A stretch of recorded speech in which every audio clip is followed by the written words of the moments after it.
Bonjour à tous et bienvenue dans cette nouvelle vidéo.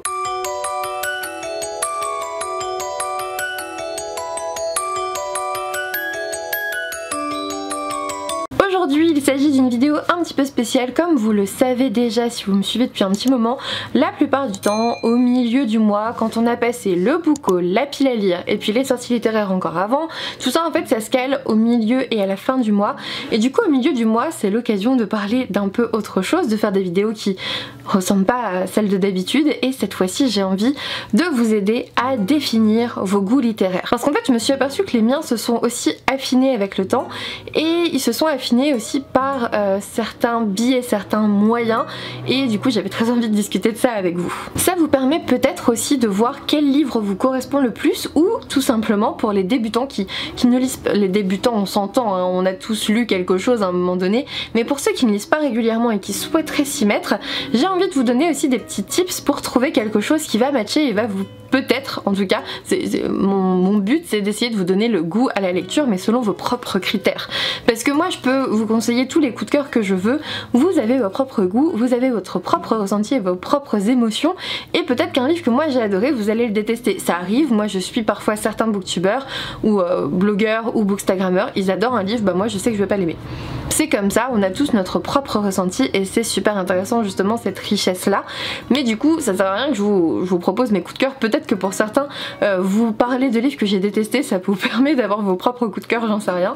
Mais déjà, par exemple, le premier point que je voulais aborder, c'est pour ceux qui ne lisent pas, genre qui ne lisent déjà pas du tout, mais qui voudraient s'y essayer, ça serait peut-être de voir un peu, si vous regardez plutôt d'autres médias comme des séries, des films, qu'est-ce qui vous plaît dans ces séries, dans ces films, quel est le thème qui revient le plus souvent, et surtout peut-être voir un peu si un film que vous avez adoré, un film coup de cœur ou une série coup de cœur, peut-être essayer de trouver un peu le même univers dans un roman, ça pourrait peut-être déjà vous accrocher, ou même je sais pas, si vous êtes très jeune, tenter la réécriture de contes, tout ce qui est je sais pas moi, si votre film préféré c'est un Disney, ça peut être la réécriture de contes telle qu'elle sort là en ce moment, ça a pas mal de...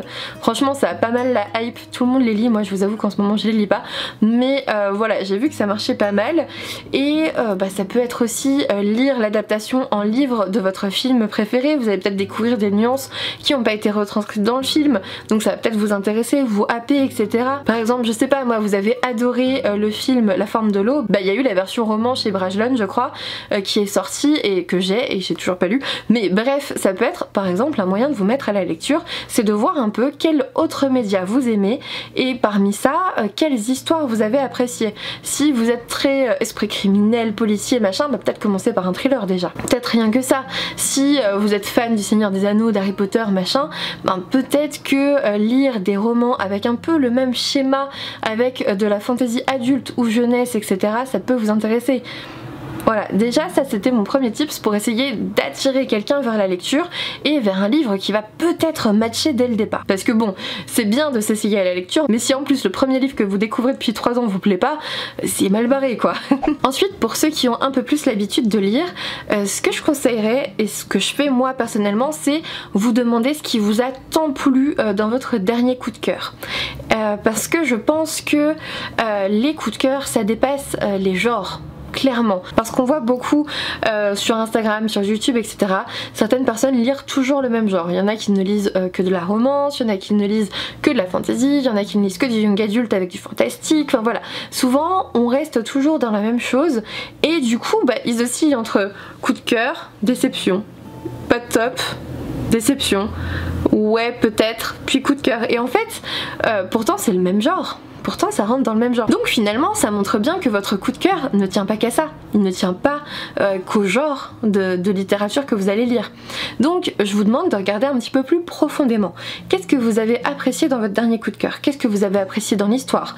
Est-ce que c'était par exemple les personnages? Est-ce que vous avez aimé ce personnage en particulier parce qu'il était développé, parce qu'il y avait cet aspect de sa personnalité, parce que en fait, parce qu'il avait un handicap, parce qu'il faisait partie de la communauté LGBT, parce que voilà, c'est vraiment ça que je vous demande en fait de regarder pour vous aider, hein, vous faites ce que vous voulez, mais je pense que ça peut vous permettre de vous aider dans le choix de vos futures lectures. Peut-être que ce qui vous a happé c'est le côté réaliste des personnages, ou les particularités, ou simplement le thème de l'histoire, parce qu'en fait parfois on peut être dans un roman de fantasy et on peut avoir un gros trait autour de la famille, on peut avoir une notion du deuil. Moi je sais que par exemple ce qui me plaît beaucoup ce sont les personnages qui sont développés, ça c'est sûr, mais on le sait pas trop en lisant le résumé.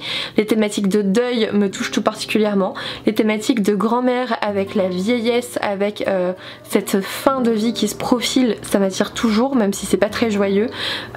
Certaines romances fantastiques me plaisent beaucoup aussi, je sais que ça j'apprécie beaucoup, et pourtant franchement je pensais que j'appréciais plus trop la romance, mais si, la romance dans l'imaginaire j'aime beaucoup, et je sais que vous êtes beaucoup à ne pas aimer ça, vous êtes beaucoup à vouloir de l'aventure et pas forcément de romance dans votre lecture de l'imaginaire. Bah moi c'est l'inverse, quand il n'y a pas de romance j'ai presque l'impression que ça manque un peu. Peut-être que c'est parce que c'est quasiment dans tous les romans et du coup on a l'impression que ça manque parce que bah voilà. C'est vrai que parfois j'aime bien certaines romances dans un univers de l'imaginaire, si en gros l'univers est dense et développé, la romance me plaît.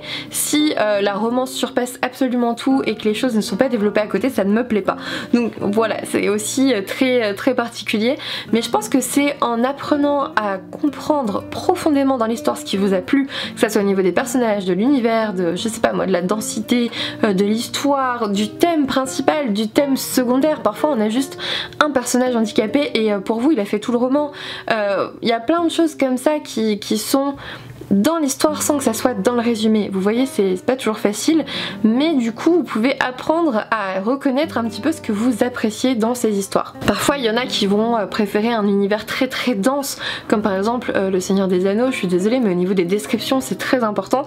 Moi quand il y a trop de descriptions je m'ennuie, il y en a, ils en ont absolument besoin pour s'évader le plus possible. Voilà, c'est vraiment définir ce genre de choses, ce genre de critères. Qu'est-ce qui vous a le plus plu dans votre coup de cœur? Et c'est pas uniquement parce que c'était du young adult fantasy, hein. Franchement non, parce qu'il y en a plein d'autres que vous allez pas aimer. Donc je vous conseille vraiment de chercher plus profondément ce qui vous a plu dans cette lecture. Ensuite, troisième conseil, quelque chose qui m'a particulièrement réussi de mon côté, ça a été sortir de votre zone de confort. Franchement, sortir de ma zone de confort, ça a été l'une des meilleures décisions de ma vie. C'est vrai que je lisais toujours un petit peu la même chose pendant un temps, toujours du young adulte, de l'imaginaire, machin. Je lisais beaucoup de ça, puis après j'ai lu énormément de contemporains, surtout quand j'étais lectrice Charleston, j'ai lu quasiment que ça, je m'en suis aussi lassée. Et les moments où j'ai le plus aimé certaines choses, c'est quand je me suis dirigée en dehors de ma zone de confort, donc tout ce qui était thriller, romance et autres. Les thrillers que j'ai découverts, il y en a plein qui m'ont beaucoup plu parce qu'ils étaient éminemment intéressant. Il y a des romans, je pensais que je n'aimais plus les romances depuis mon adolescence parce que clairement j'en ai lu énormément. En fait si, ça passe toujours à un moindre degré, je pourrais pas en lire un par jour comme avant, mais là franchement ça passe toujours. Et surtout la grosse surprise, ça a été la poésie. Je ne pensais pas aimer la poésie, je n'aimais pas vraiment la poésie, je n'aimais pas vraiment la poésie, si, au collège, lycée, etc. Mais j'allais pas lire ça en détente à la maison, ça c'est sûr. Mais quand j'ai découvert Repicor et que je suis sortie de ma zone de confort, mais ça a été une auteure coup de cœur pour moi, vraiment. Ça a été une découverte incroyable pour moi et vraiment j'étais très contente.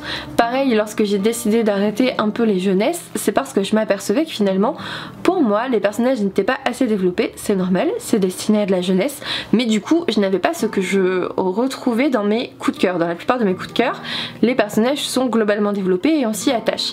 Je dis pas qu'on s'y attache pas aux personnages dans la jeunesse, je dis juste qu'ils sont psychologiquement moins travaillés, c'est normal, c'est destiné à un public plus jeune. Et du coup je me retrouve plus du tout dans ça et du coup j'ai arrêté d'en lire. Ça ne veut pas dire que je ne lis plus de young adult, vous voyez bien que j'en lis toujours, mais dans le young adult ils sont plus développés que dans la jeunesse. Vous voyez, c'est comme ça que j'ai réussi à affiner un peu mes goûts. Ensuite, je pense qu'un point super important et que je commence à mettre de plus en plus en application, salut Luna, très bien, vas-y, c'est de ne plus me forcer à finir un roman qui ne me plaît pas. Alors je sais, c'est très dur de payer un roman 20 balles et de vous apercevoir au bout de 100 pages que ça va pas le faire. Ça m'est arrivé plusieurs fois, j'étais dégoûtée, je me dis putain mais je balance vraiment l'argent par les fenêtres. Mais en fait je pense que c'est en abandonnant et en passant à autre chose que vous allez le plus affiner vos goûts littéraires. Pourquoi? Parce qu'en fait pendant un temps ce que j'ai fait, c'est par exemple je suis allée à la bibliothèque où j'ai emprunté des romans à des copains, etc. Bref, j'ai pas payé ces romans, donc il n'y avait aucun enjeu financier, il n'y avait aucun enjeu pécunier. De toute façon j'étais étudiante, donc clairement le côté financier on l'avait pas, hein, faut être logique. Donc ce que je faisais, c'est que j'allais m'asseoir à la bibliothèque, je regardais, je sais pas, une couverture qui m'attirait, un résumé qui retenait mon attention, quelque chose comme ça en fait. Parfois ça part vraiment de ça, et je m'asseyais dans la médiathèque, je commençais les premières pages, et j'ai envie de vous dire, si le début vous plaît pas, il est très peu probable que la suite vous plaise. C'est-à-dire que c'est pas au bout de 10 pages, bien sûr, je prenais un vrai temps. Alors quand ça m'énervait dès le départ, c'était très mauvais signe, je continuais pas. Quand vous ne voyez aucun intérêt à l'histoire et que vous ne vous attachez pas au personnage, ça ne sert pas à grand chose. En fait la plupart du temps on se dit la fin va m'aider à apprécier ce roman, elle va tout changer. Non, la fin ça ne change jamais rien. Oui, il peut y avoir un twist final incroyable à la fin, si vous n'avez pas aimé le début ça va pas changer que vous n'avez pas aimé le début, en fait, vous voyez ce que je veux dire. Du coup en fait le fait d'abandonner certains romans comme ça et d'en essayer plus en bibliothèque sans enjeu, ben ça m'a permis de voir vers quoi j'avais envie de m'orienter aussi à ce moment-là. Ça c'est vraiment le moment où j'ai repris la lecture. Moi c'était en 5e année de médecine, j'allais pas acheter des trucs, j'étais étudiante, j'avais en 5e année de médecine on gagne 200 € par mois je crois en salaire pour travailler tous les jours. Voilà, mais du coup en fait j'allais à la bibliothèque à côté de chez moi, parce qu'au moins j'en avais une à côté de chez moi, j'avais une universitaire et une autre générale, et je faisais ça en fait, je piochais des livres, et comme ça j'ai pu voir que oui le thriller ça le faisait, mais un peu moins. La romance souvent pas plus que ça, mais en même temps en médiathèque franchement à ce moment là il y avait des romances franchement évidemment que j'aimais pas. Maintenant il y en a plein que je pourrais aimer hein, mais à ce moment là je les connaissais pas. J'ai vu que dans le young adult ça s'était diversifié de malade par rapport à moi quand j'étais ado, donc clairement mon attention a été vraiment retenue là-bas, plus en fantasy aussi et en contemporain. Non mais sérieux, elle s'étend quoi. Et en contemporain aussi évidemment. Vraiment, franchement voilà, j'avais affiné mes goûts littéraires comme ça, et c'est comme ça que j'ai commencé. D'ailleurs j'avais commencé par des gros titres, hein. J'avais commencé par Musso, j'avais lu un Lévy que j'avais détesté, j'avais commencé un Musso que j'avais aussi détesté, mais c'est bien, c'est pas grave en fait de détester un roman, et c'est aussi ce message là que je veux véhiculer dans cette vidéo. On s'en fiche que vous n'aimiez pas un roman, justement dites-nous pourquoi vous l'avez pas aimé, et concentrez-vous sur pourquoi vous n'avez pas apprécié ce roman, parce que le fait de vous concentrer sur ce que vous avez adoré dans votre dernier coup de cœur et ce que vous avez détesté dans votre dernière déception, ça va vous permettre de trouver un petit peu des fils qui s'entrecroisent entre les deux et qui vont vous permettre de comprendre vos goûts en fait, tout simplement, parce que parfois c'est un peu compliqué, on se laisse pas mal influencer aussi, hein, faut le dire. Quand vous êtes là, vous êtes sur YouTube, vous connaissez un petit peu. D'ailleurs c'est mon dernier conseil, ça serait aussi de suivre des gens qui parlent lecture. Franchement c'est vraiment ça qui m'a aidé à diversifier mes lectures, à connaître de plus en plus de romans. Alors globalement un peu trop vu les piles qui m'entourent, mais c'est aussi ça qui m'a permis d'affiner mes goûts. J'ai suivi des gens qui avaient les mêmes goûts que moi, comme ça ils me faisaient découvrir d'autres romans.